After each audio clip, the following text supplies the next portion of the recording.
सीधा सादा, क्योंकि हम ही हैं असली। कनाडा और भारत के बीच खालिस्तानी आतंकी हरदीप सिंह हत्याकांड मामले में अब तनाव चरम पर पहुंचता हुआ दिखाई पड़ रहा है। दरअसल कनाडा ने खालिस्तानी आतंकी की हत्या में भारत की संलिप्तता का आरोप लगाते हुए भारत के एक शीर्ष राजनीतिक को निष्कासित कर दिया है। इसके बाद भारत ने भी कड़ा कदम उठाते हुए कनाडा के एक शीर्ष राजनीतिक को 5 दिनों के भीतर देश से निकलने का आदेश जारी कर दिया है। भारत कनाडा के बीच खालिस्तानी आतंकी की हत्या को लेकर चल रहे इस तनाव पर अब अमेरिका ने भी अपनी चिंता जाहिर की है।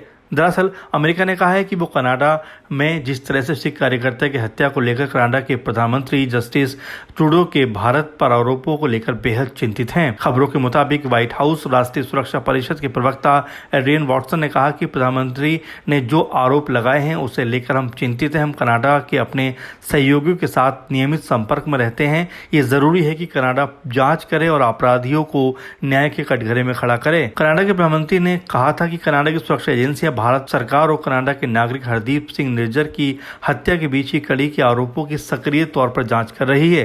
कनाडा की धरती पर कनाडा के नागरिक की हत्या में किसी विदेशी सरकार की संलिप्तता बर्दाश्त नहीं की जाएगी। ये हमारी संप्रभुता का उल्लंघन है और ये पूरी तरह से स्वीकार नहीं किया जा सकता। इसके बाद कनाडा ने भारत के एक शीर्ष राजनयिक को निष्कासित करने की घोषणा की।